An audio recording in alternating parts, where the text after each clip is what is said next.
think about the fact that you're comfortable. Okay? Think about the fact that many of you teach in schools that sort of, in one way or another, fit your background. Some of you don't, but as in your case, you associate yourself with people who fit into a certain comfort zone for you, for lack of a better word. Okay. Now think about it in terms of, if you're going to, which most of you do, if you're going to teach your students how to practice journalism in a ever-changing world in which they're going to have to get outside of their comfort zones. They're going to have to talk to people that they wouldn't normally talk to. That they're going to have to ask questions of people that don't necessarily look like them, don't necessarily live where they live, don't necessarily live the lives that they live. How are they going to do that when those of us who teach them have a hard time of doing that ourselves? Okay? And it's not really anyone's fault. It's a part of human nature. We want to be comfortable. We want to be around people who are like us. It's a common thing. And when it comes to teaching, we want to be and working, because this is our jobs, we want to be in environments where we like going to work. We're comfortable going to work. We don't like change.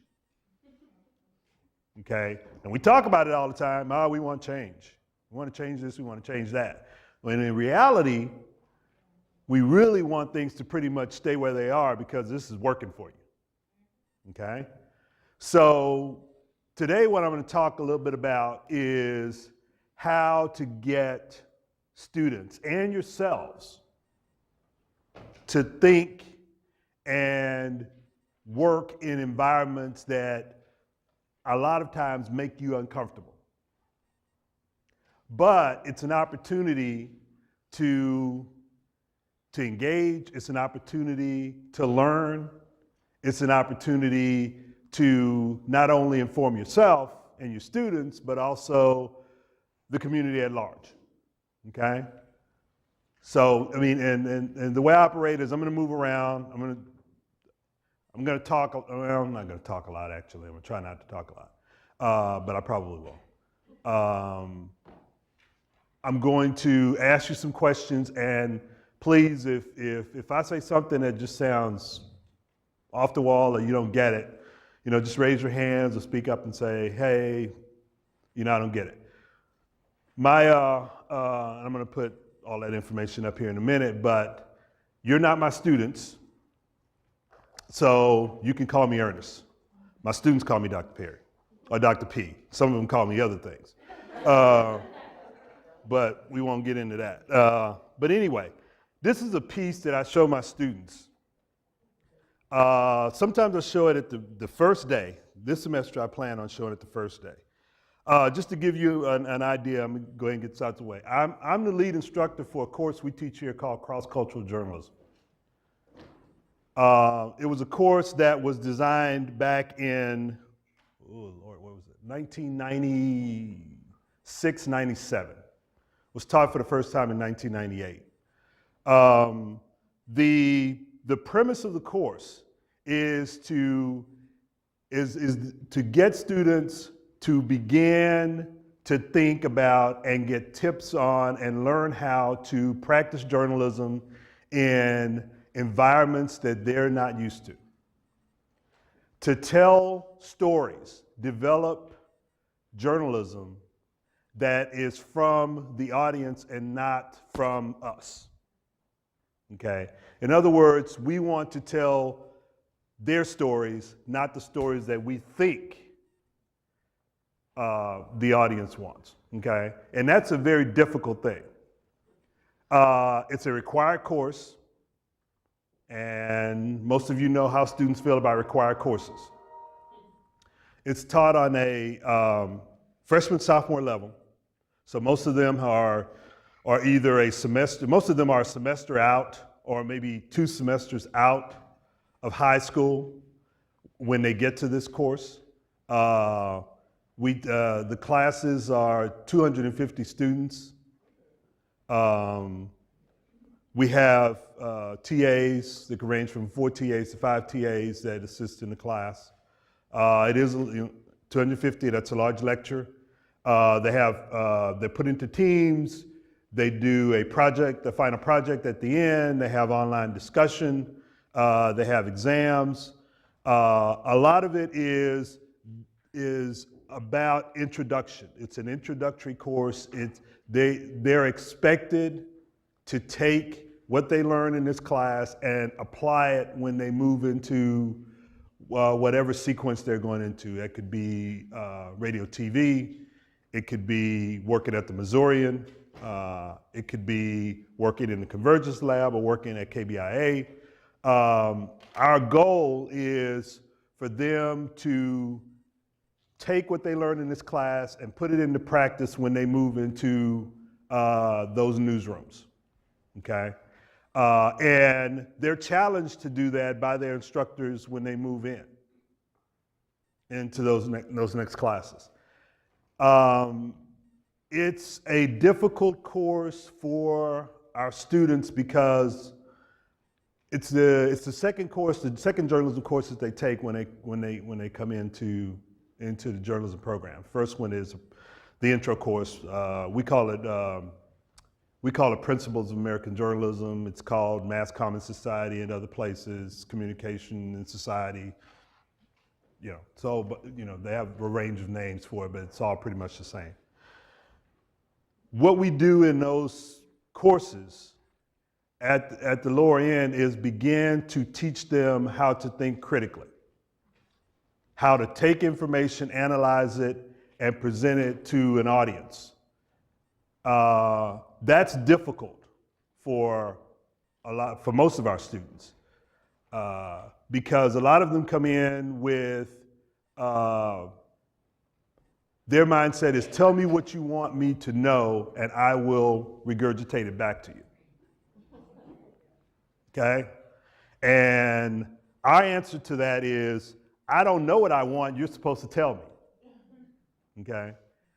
You're supposed to go out and get the information and bring it back. I'm the audience. You're trying to inform me, which means that you're going to have to gather information and you're going to have to bring it back in and you're going to have to analyze it and you're going to have to present it to me in a way in which I understand.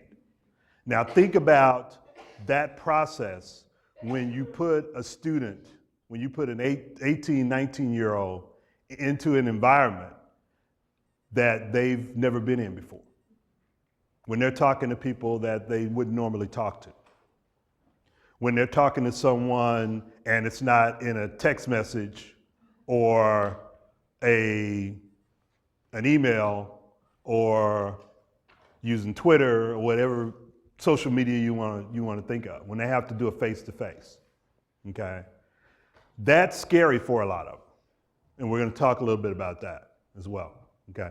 So that's pretty much what we do, and then we do it in a 16-week, 250 student class, and some semesters it works, some semesters it doesn't.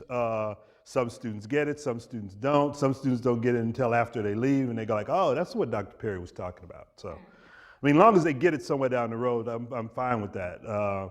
But you hear this from students all the time. They always want to try, okay? And soon as they say try to me, I go to that line. Do or do not, there is no try. So by the end of the semester, they're all throwing it back at me, which is fine. The other reason that I play this is because I'm trying to get them to understand that and what we're trying to do is we're trying to, especially in this class, especially when you're trying to talk and teach about connecting with those who are unlike you, you're trying to unlearn them, if I can use that phrase. You know, you're trying to get them to not fall back on what they know, because most of the time, in a lot of cases, what they know about someone that's unlike them is what they've learned from the media, what they've learned from casual encounters. And when you're actually going to tell someone else's story, that's not good enough. Okay, you're going to have to do better than that. So what I talk about when I get to this point is, number one, you're going to have to learn a heck of a lot more about others. And when I take pieces from this, I say, okay,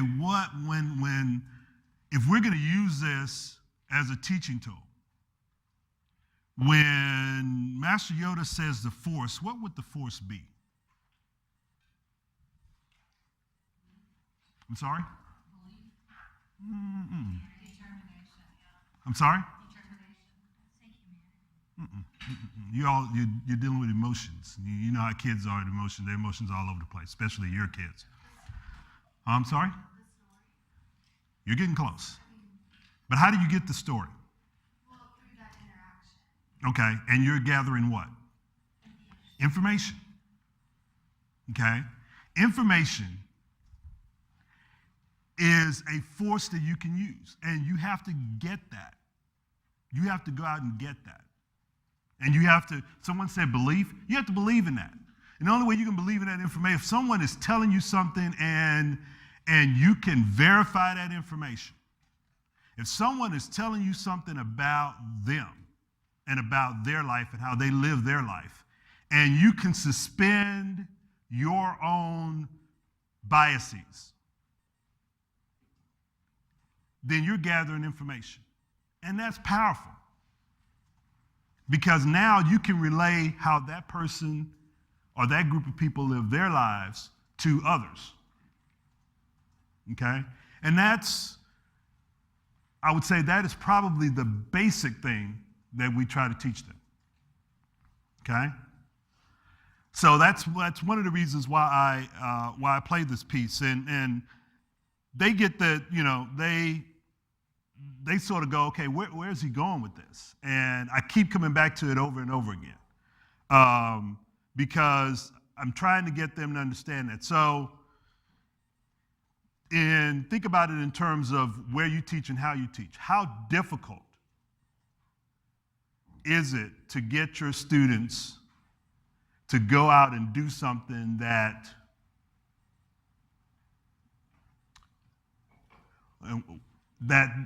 they wouldn't normally do? I'm sure you hear that all the time. I'm sure you hear, well, I'll try. I mean, I've had 2 daughters. You know, still have 2 daughters, actually. Well, today I do, tomorrow, who knows.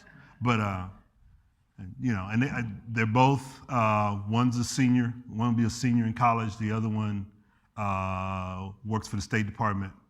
And they would always come in with that, well, Dad, I tried. I'm like, no, we don't try in this family. You know, you got to do it. Failure is not an option. So, and if you constantly say that, if you raise the bar, that helps, especially in this instance, because you're sending students out to talk to people that they wouldn't normally talk to gather information about things that they wouldn't normally gather information about. Okay? So let's talk a little bit about that. I'm going to skip around here, so I'm looking at my clock up there.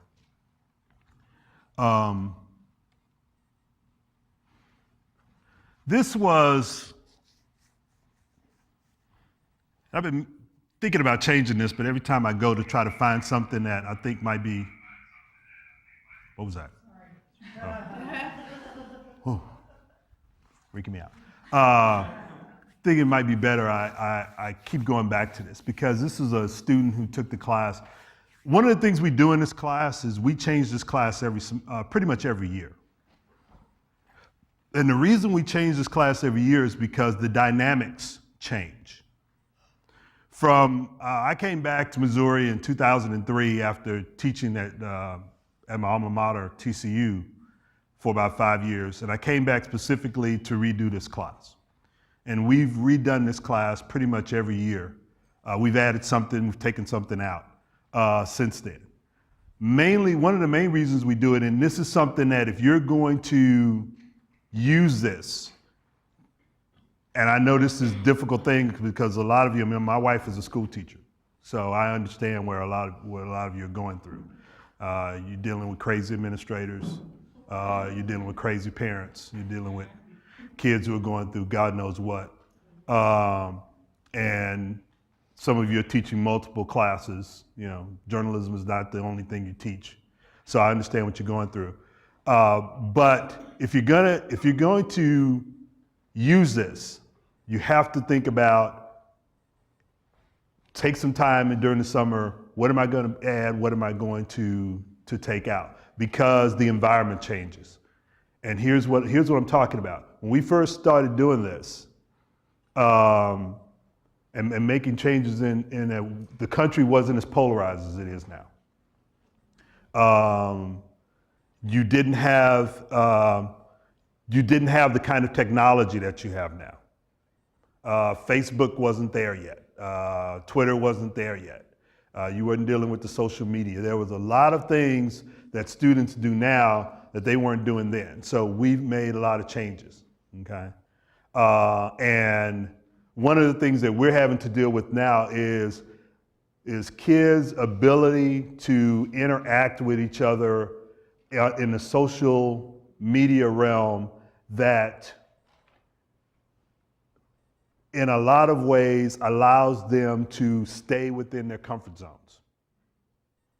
Deal with people that they only want to deal with and not deal with those who they, you know, who don't fit into theirs, okay? That is a dangerous thing for anyone who wants to go into journalism because you contribute to the polarization. You contribute to the I'm gonna stay in my camp, you stay in your camp mentality, okay?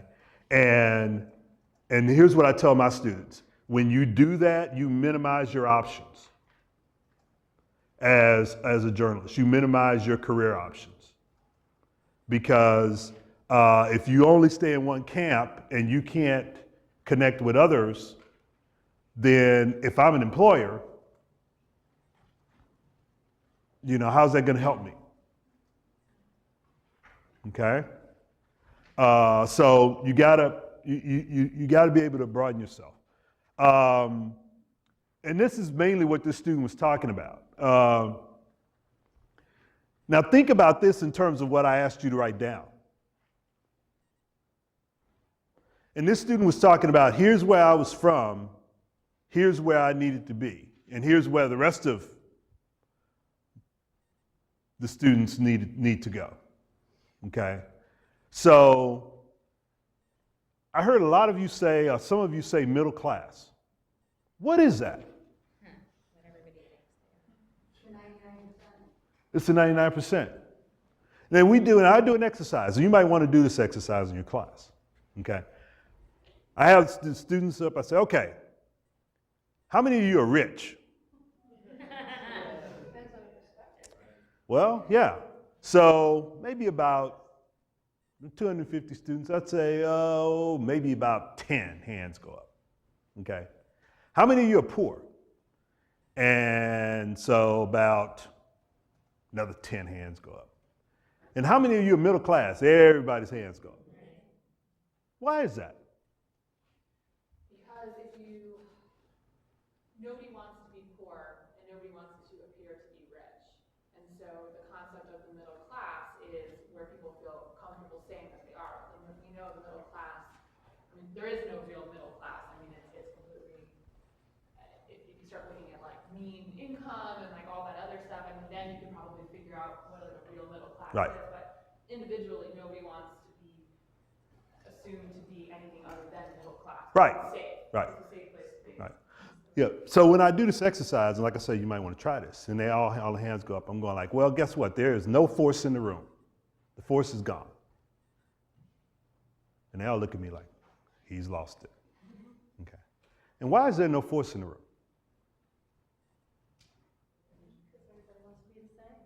Everybody wants to be the same, but they're not basing it on information. They're basing it on emotion. And that emotion is, if I'm middle class, I'm with everybody else. So there's no stigma. I'm not stigmatized by being poor. I'm not stigmatized by being rich. I'm with everybody else. When in fact, it goes back to exactly what you're talking about, is that let's bring some information in here and start talking about it. Okay? And then I tell them all, I say, guess what? You're all poor. And they all look at me like, what do you mean poor? It's like, you living off mom and dad, you're poor. Mom and dad cut the strings, you're in a world of hurt, you know. You know. And they all stop and think about it and go like, oh, okay, yeah. So, you know, and then once we get to that point and say, okay, now where are you? Let's talk about your, you know, where you are. So it's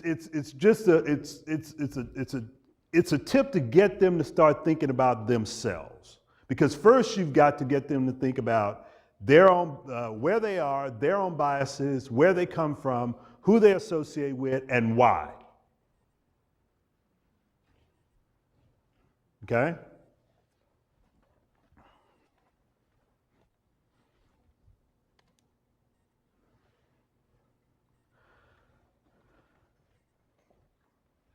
Keith was at the Poynter Institute when he first said this. He's now a VP for NPR.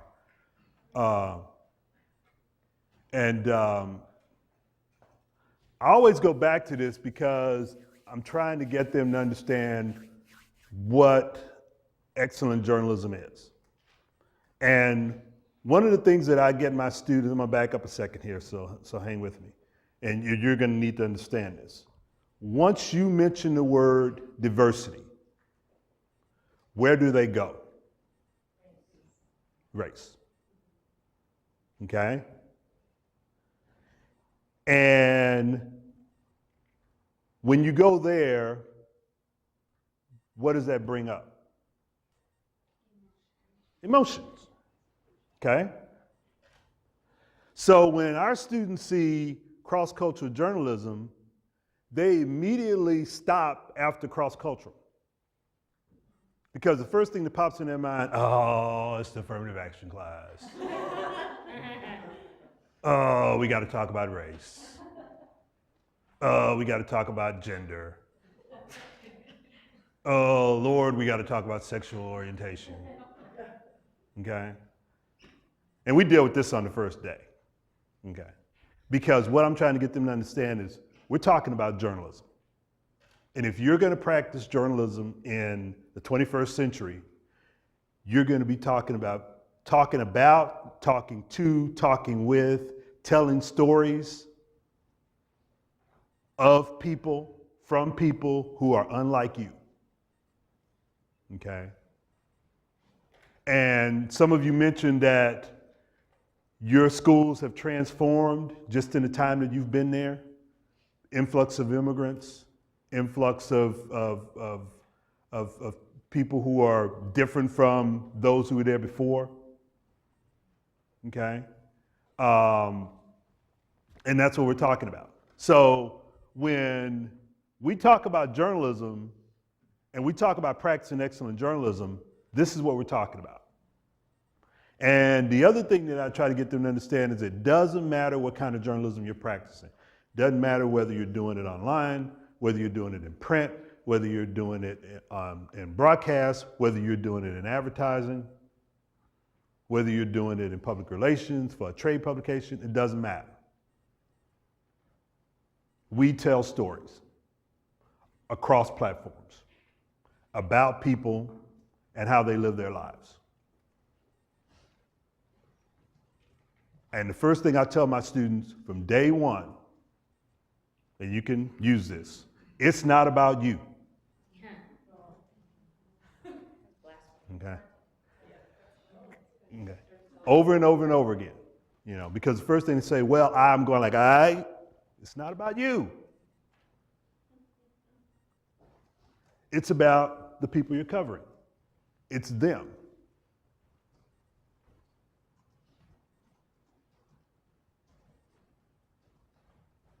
And if you say, well, I think, or I think I know, then you say, okay, how? Why? How do you know that? What information do you have to back that up? Whenever the word I comes into your mind, you need to think about, what information do I have to back that up? Okay?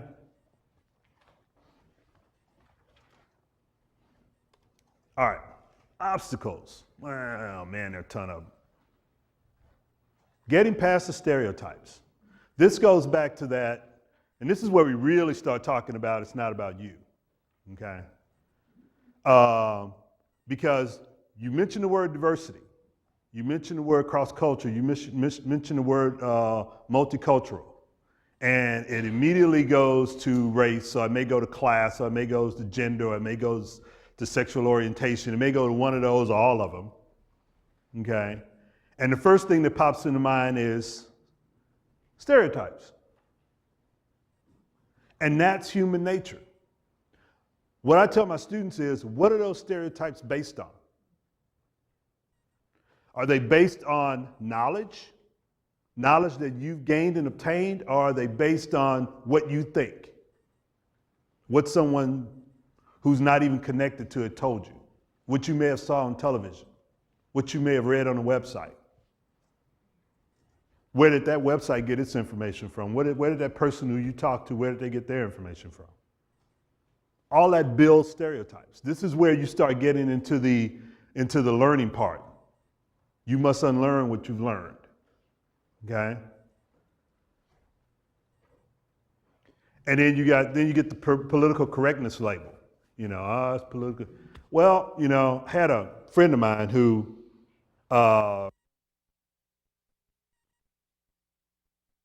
used to teach here in advertising.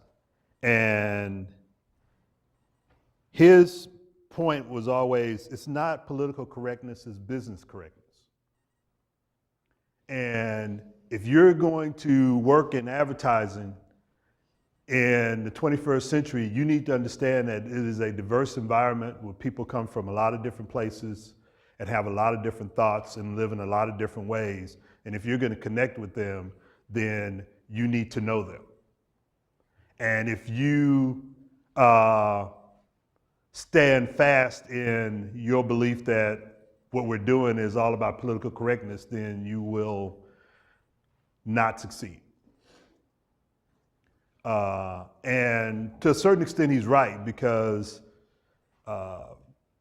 from my research in putting together this class, or our research in putting together this class, one of the conclusions we've come to is that advertising is, in a lot of ways, is a lot further than the news gathering side.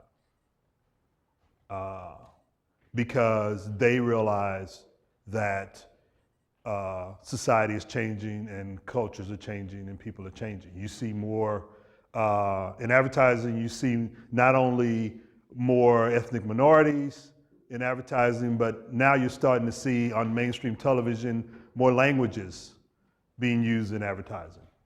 I mean, in mainstream advertising. Spanish, I've heard Spanish. The other day I heard Chinese. And I was just like, whoa, where'd that come from? And I'm watching a baseball game. And I'm like, okay, I get it. I heard Japanese. And I'm like, oh, okay, I get it. Okay. So, that's something that I talk to students about. The last one is key. Overcoming fear. We do an entire week on fear. Okay. And the students, as soon as they walk in that first day, they go like, fear? What is he going to talk about with fear? Fear is the number one enemy of information. Being afraid to ask a question for fear of what someone is going to think about you will stop you in your tracks.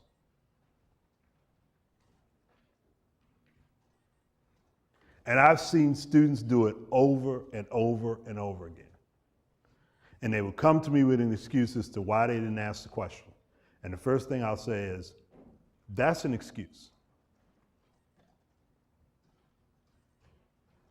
And you always say, well, I'll try. In this case, you didn't even try because you were so afraid that someone was going to think that you sounded stupid.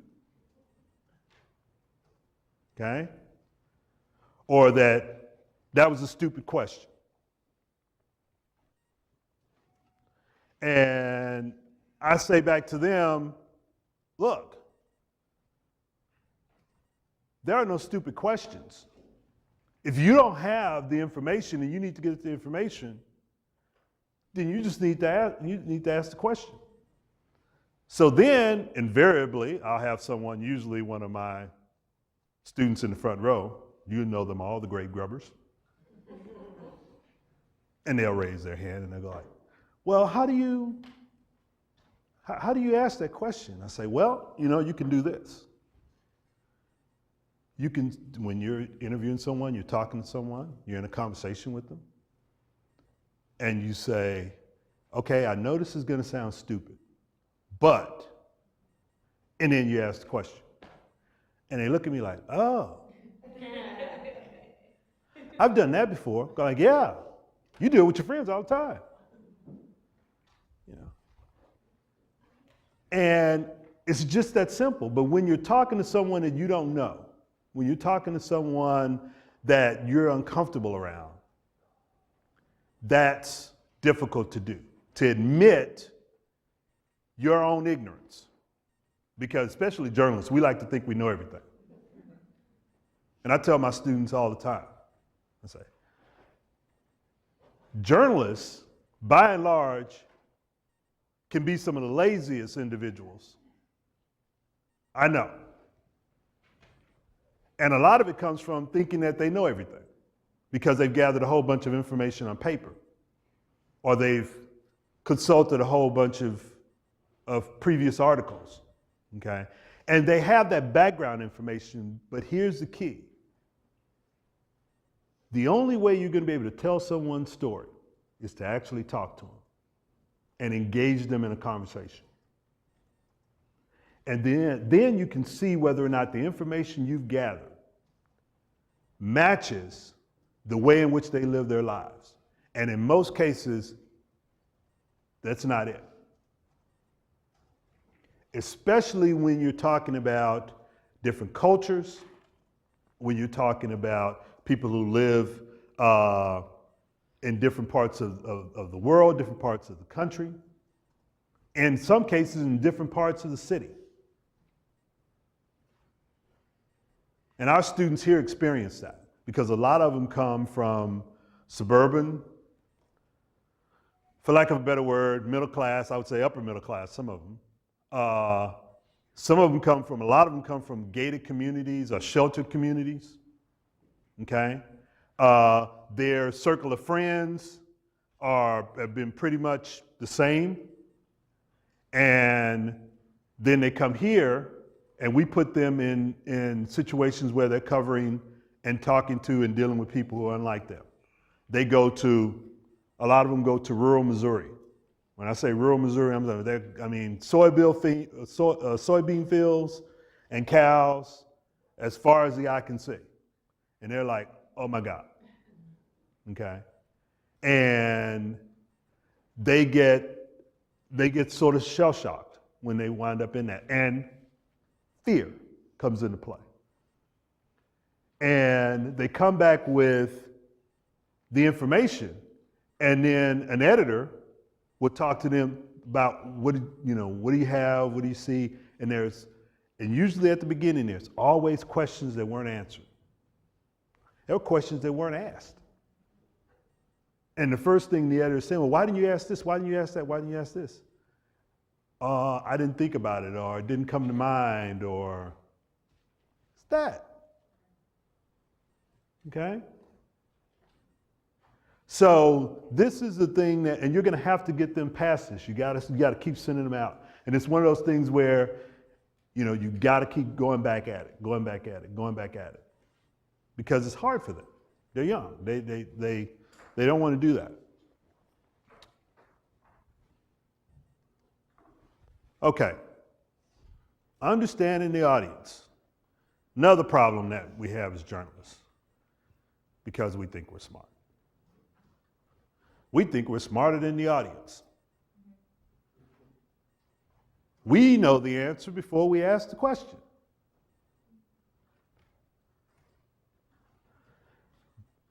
The audience is smarter than we give them credit for. And you have to tell this to your students. The people you're talking to know themselves better than you do. So why are you projecting what you think onto them?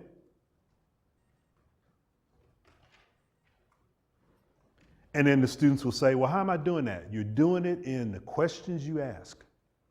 Your questions are framed in a way to get the answer that you think you should get. This is, what I'm talking about here is basic journalism 101. But think about it in the context of when they're dealing with people who are unlike them. That they have all these biases and all these stereotypes about. It's easy to come up with questions that fit those stereotypes, that feed into that bias. So they have to fight against that.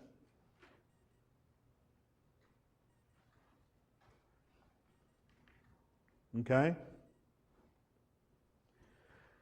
In the last bullet point I have here, accurate representation enhances credibility. And most of you know, journalism credibility is not even close to where it should be.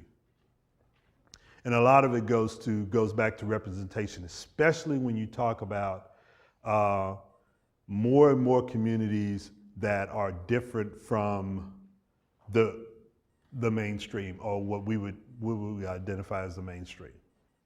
How they're represented. Are we telling stories about them, or are we telling their authentic stories? Oftentimes we tell stories about them. We're talking to them instead of with them. Okay? All right. Any questions before I move on? Anybody got any? Anybody that think I'm sort of off where I am, but okay. I use this phrase over and over again. From week 1 to week 16, I'm using that phrase at the bottom all the time.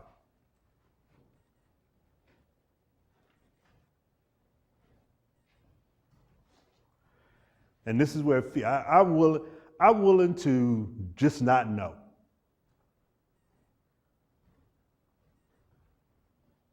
And if you hadn't figured this out already, probably most of you have been teaching for a while. Students are militant in their ignorance.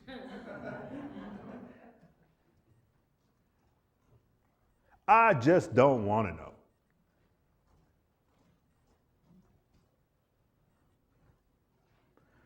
And I also talk about socioeconomic background, because here's what students love to do this. They love to sort of engage you.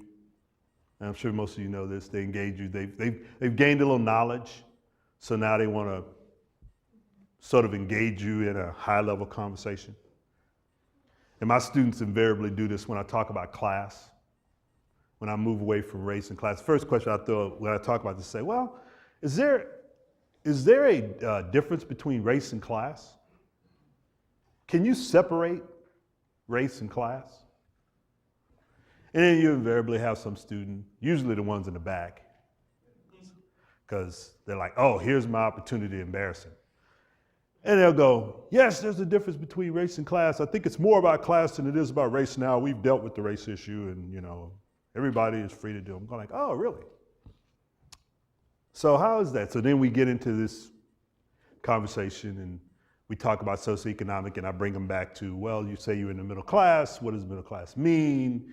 If you're in the middle class in San Antonio with a certain with a certain level of income. Would that put you in the middle class in New York or San Francisco? Then we start throwing in census data, and then they sit back and they go like, oh crap. Yeah.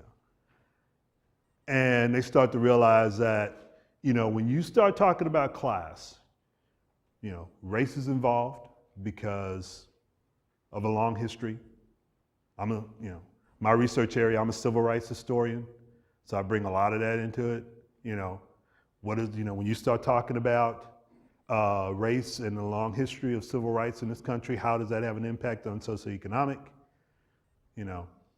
We start talking about not just in terms of African Americans, but Hispanic Americans, Asian Americans. You start talking even when you start talking about white Americans and where they happen to live. If you're talking about Appalachia, are you talking about certain other areas of the country? So we start dealing with that. So you can't divorce the two, but getting them to educate themselves about these things. This is the learning part. You've got to learn some things. You've got to go out and gather some information. You've got to sort of debunk some of the biases and the prejudices and the preconceived notions that you have. Okay? And you've got to combat a lot of your ignorance by gaining information. Because when you move to that next class, in other words, I'll use this analogy. If you take some of this and put it into some of the classes that you're teaching, it makes my life easier when they get to me. Because then I can start them at a higher level of thinking about these things. It's not a one class thing. This is the one thing I talked to them about at the beginning. You can't do a data dump at the end of the semester on this class. If you do, you do it at your own peril. Because you're going to be asked to take what you learned in this class and put it into practice in the next class. And if you fail, it's going to cost you a grade. That's the one thing I get them on is grades all the time. They understand that. It's going to cost you a grade. But think about it this way. It's better to cost you a grade here than your job out there. And I always bring in examples of people who've lost their jobs. Don Imus, he did something. Well, there you go. And I bring it in all the time. Somebody had their hand up in the back? Yes. Mm-hmm. What is the racial makeup of this class you're talking about? Let's see. In the fall, we teach 2 sections of it. I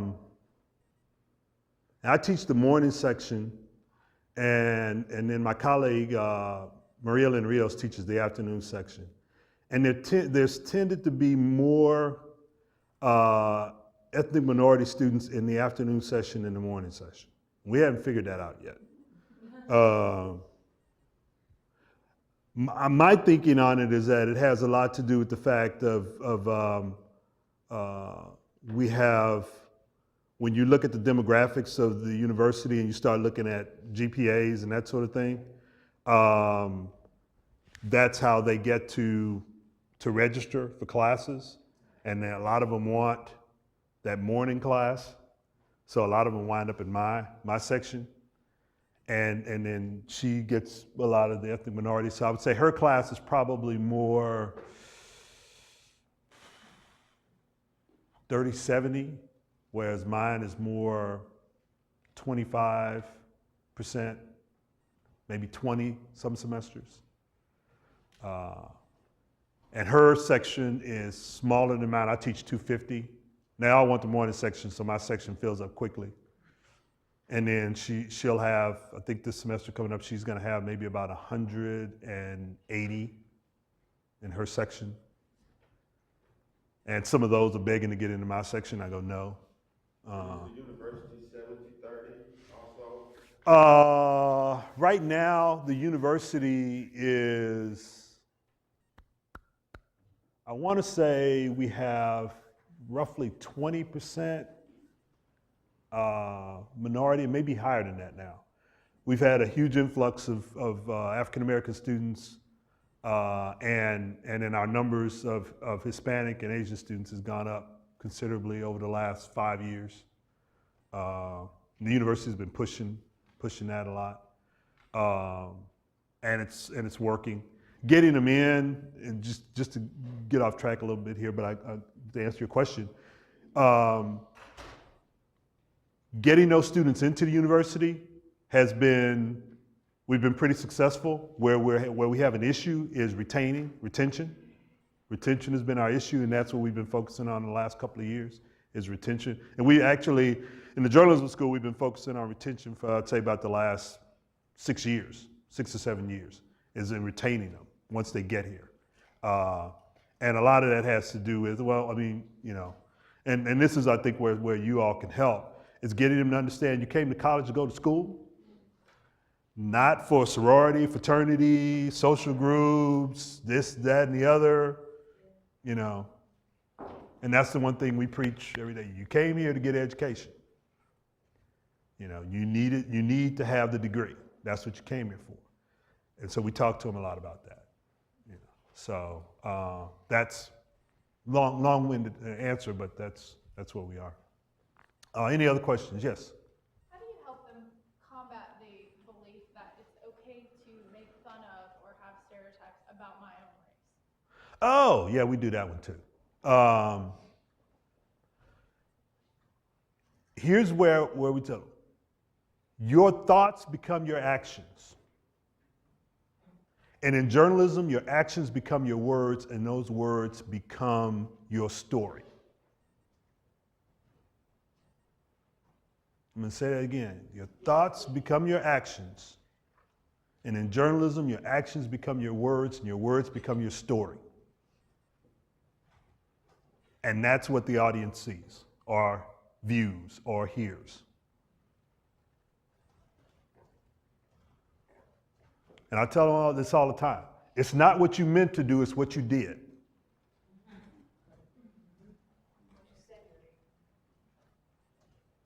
You know, because they always come, well, that's not what I meant to do. Well, it's too late now, you can't take that back, you know. Because you didn't think about it before you acted, you know.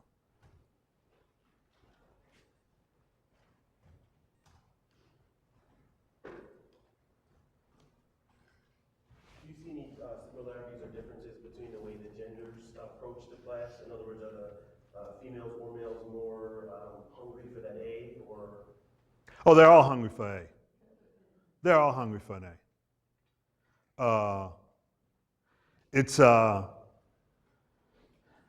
one of the things that we deal with, not just in my class, but in almost every class on this campus. It's all about the grade. And getting them out of that, we spend more time getting them out of that, sometimes successfully, sometimes unsuccessfully, than anything else, especially in this class. Because this is like I said, this is a critical thinking class. It is an analytical class.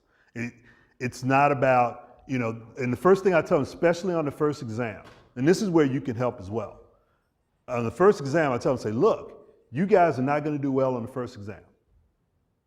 And they all look at me and they go like, well, how can you say that? You're going to make it hard? I'm going like, no, I'm not going to make it any harder than I made the last exam, you know, last semester, the semester before. You're learning a different way of gathering information. This is a different kind of class. We don't do multiple choice. We don't do true false. Hallelujah. We do short answer. I'll bring in a clip. I'll send them a video clip the night before or 2 days before. And I'll say, you need to watch this video clip because there's going to be a question on the exam based on this clip. Think about this clip in terms of the things that we've talked about in class and the readings that you've done. And then they'll come in and take the exam, and then there could be 1 or 2 questions, short answer questions, based on that clip. And I tell them, I say, look, if you present an answer and you can back up your answer with the information, you get the points. If you can't, you don't. Yes? This might be going off the field a little bit, there's all these standardized tests. Yeah, I know. I come from Texas, and it's all about. I mean, we're all Oh, yeah. about standardized tests. We are here too. You know, I mean, and so we're teaching them, you know, how Mhm. to answer multiple choice, true, True, false, false. and those critical thinking skills are just Right. you know. No. I'm not blaming because, like I said, my wife is a teacher and she taught in Texas. So when we lived there, she taught in Texas. So I know exactly what you're going through. And this is the same way here. And you all have to do what is mandated. But if you could just get your students to understand that once you get into college, it's going to be different.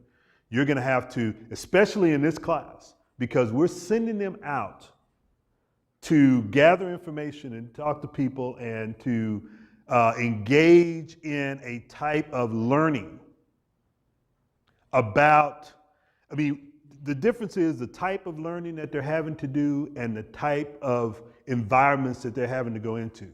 You're asking 18 and 19-year-old kids to do something that they haven't done before, and it's very difficult for them.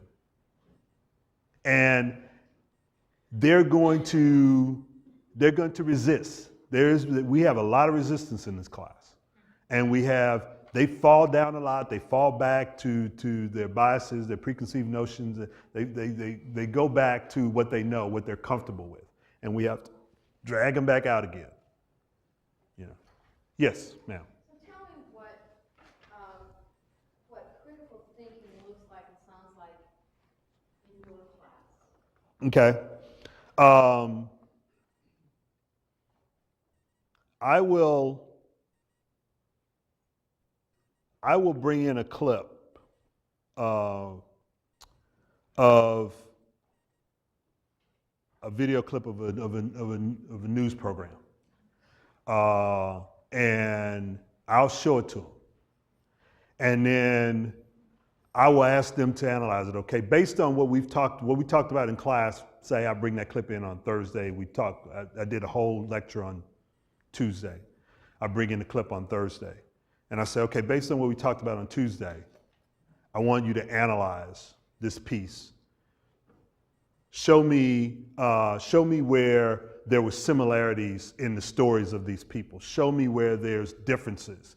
Show me where there were breakdowns in the information. Show me where the reporter may have relied on a bias or a stereotype that's not backed up by the information that he or she gathered. And I may do that in terms of a video piece. I may bring in an article and have them read it, and we sort of go through it and analyze it that way. And they'll say, well, he didn't do this or she didn't do that. And then I'll say, okay, what's missing? How would you change that? What would you do? What question would you ask? Okay, and we do that same thing in terms of their exams. Our exams, at least my exams, they're usually about 4 or 5 questions on the exam. They're all short answer.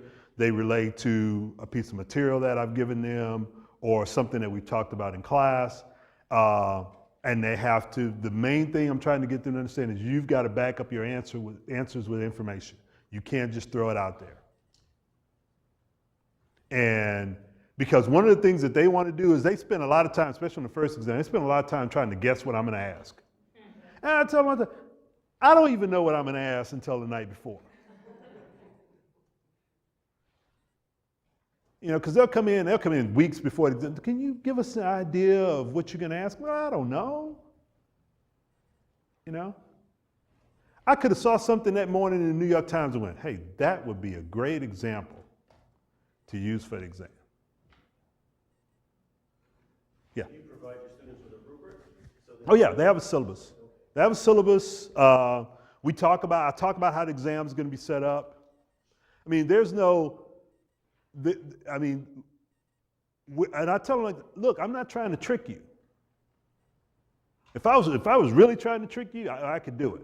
But I'm not trying to trick you. I'm trying to get you to think. I'm trying to get you to, and invariably they do better on the second exam and even better on the third one than they did on the first one, because now they get it. Let's use that first one. It's they're still thinking in that rote memory mode, you know, and they memorize. I mean, and they'll throw up on a page. It drives me. I tell them, I say, look, If you want to get a bad score, write these long diatribes where you're writing, hoping that you're going to run into an answer.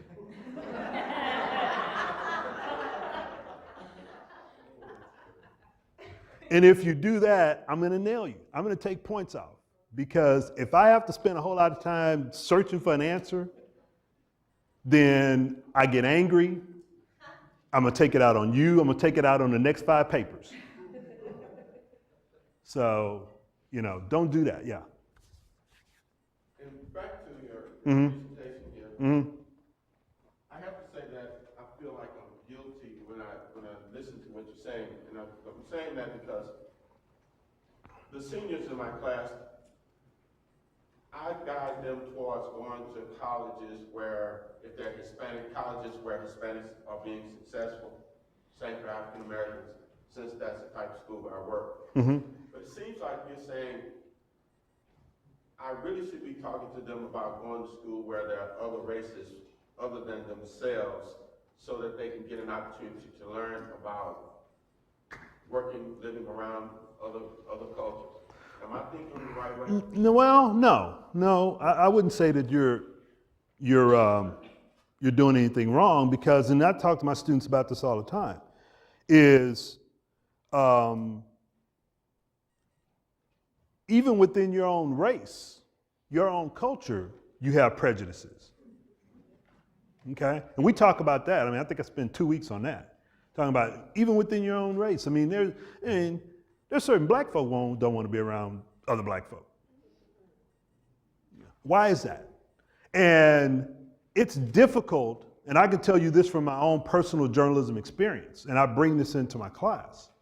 And this is something I encourage you to do, is bring in your own personal experiences into your class, because in some ways you can inform your students by doing that.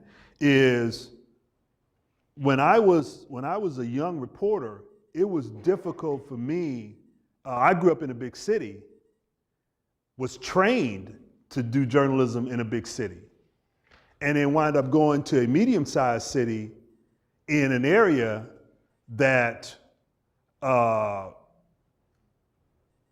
it was Southeast Texas. I grew up in Houston, was trained to be a journalist in Fort Worth and in Connecticut and in Illinois, and then I wound up going to Beaumont, Texas, and I was like, whoa, these people are different. Okay. Yeah, and so I had to really get into that neighborhood and get into that community and really get to know people, so that I could tell their stories and not the way I originally thought they were when I came down there. And that's a difficult thing. And I'm talking about they were all different. Didn't matter what race they were. I was like, man, okay. So I'm not saying you're doing anything wrong, but you need to get them to understand that even if you go to a university or live in a community where everyone looks the same, that doesn't necessarily mean they are the same. It doesn't mean that they aren't coming from different backgrounds. I mean, you may understand them from a language standpoint or from some historical, cultural standpoints, but then that's not really their authentic story. And we talk to our students about this all the time. If you're going to tell someone's story if you're going to be authentic in the story, you have to tell their story, where they come from, which is going to be totally, in a lot of ways, totally different from you, even though they may look like you. Okay. They could even come from the same geographic area, but their story is different from your story. Does that answer your question? No? Yes and no. I'm trying to find out if you think it would be better for them to go to a college where their race is the dominant race, or if they should try colleges where there are even minorities. Well, to be honest with you, in today's day and age, you need to go with somebody giving you money. Okay?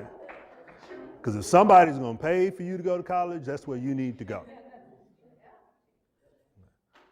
That's what my daughter's looking at grad school right now, and I'm like, you got to come out of my pocket, so you need to find somebody gonna give you some money.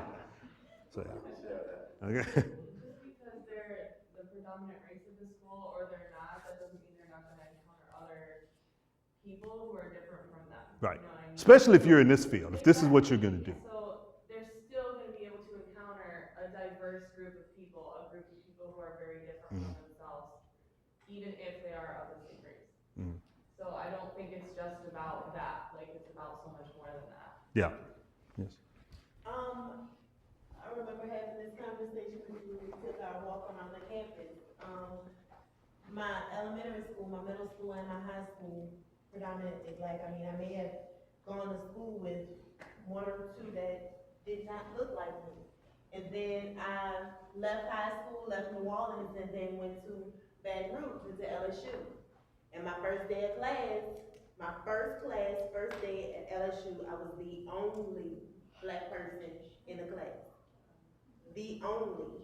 And when I tell you that was a culture shock for me, It was. But it was one of the best experiences ever in my life for me to be in a class and getting to learn about other people's cultures while I'm learning what I went to school for. That was the best experience. I would always say, don't stay in that comfort zone. I'm glad I moved out of my comfort zone. As a matter of fact, I was the only one in my family that moved away from New Orleans. Everybody still lives there. And even when they went off to college, it was still in a predominantly black college. So I say sometimes we have to move away. We have to move away. And then I ended up having some of my best friends be from other cultures. I think you had your hand up first. Let me finish this up, and I'm gonna give you a little time for some questions. Remember at the beginning, I had you, look at your own background and where you are now, and that's important because if you have an understanding of where you are now, you can bring some of that to your students. If they can see you getting outside of your comfort zone, then they're much more likely to get outside of theirs. We do that. We do a lot of that in the type of materials that we use. We do it in the types of speakers that we bring in. We do it in the conversations that we have. And it sort of helps them to understand that. The second point that I have on here where I say continually challenge your belief that you're culturally sensitive. One of the things that I ask my students on the first day is how many of you, and show of hands kind of thing, how many of you feel like you're culturally sensitive? And they all raise their hands. And then I say, okay, I'm gonna spend the next 16 weeks challenging your belief that you're culturally sensitive. Because culturally sensitive to them is, I have friends from other cultures. And I'm like, really? Okay. Just because someone, you have a friend who's black, or you have a friend who's white, or a friend who's Hispanic, if y'all all come from the same suburban, enclave, the only difference is his skin may be lighter or darker than yours. So, I spend a lot of time on that one, challenging them. If you're really culturally sensitive, that means that you understand. You have some depth, some empathy, some feeling about these other cultures to the point where you want to know more. You want to ask some questions. You want to go and you want to go and hang out for a couple of days, or for a week, or for a semester. And Roger can attest to this. I mean, we have at the J School. We have one of the best study abroad programs in the university. Our students go all over the place. And I always challenge them. We have a lot of students to say, well, I want to go spend a semester in London. I'm saying, why don't you go spend a semester in China? Yeah, why don't you go spend a semester in Italy? Go somewhere where you have to not only understand the people, but you got to learn the language. So, we push them to do some of that. Yes, ma'am.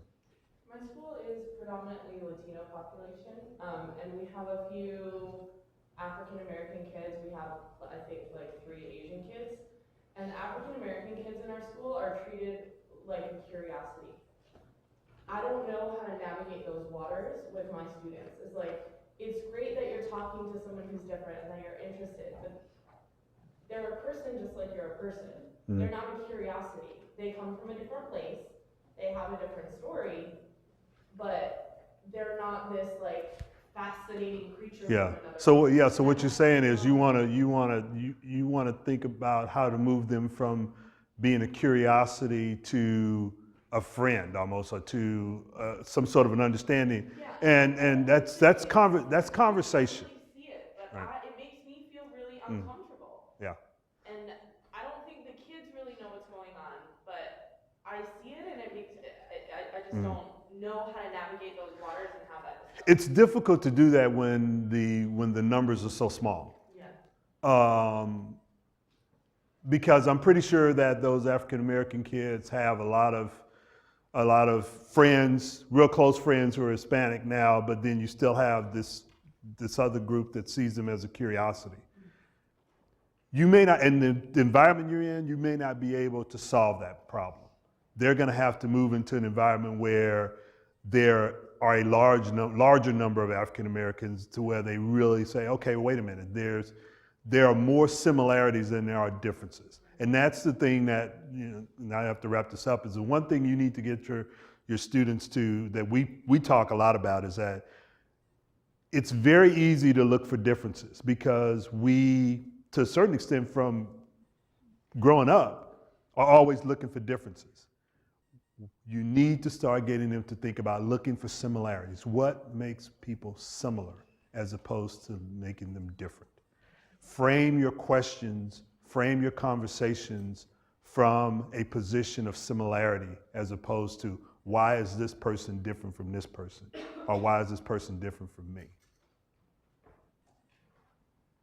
Okay. And if you can get them headed in that direction, you're on the road to really moving them in a direction where they're thinking outside of their comfort zone, and thinking about telling other people's stories from that person's perspective as opposed to from their own. Okay? Would you thank Dr. Perry? Thank you.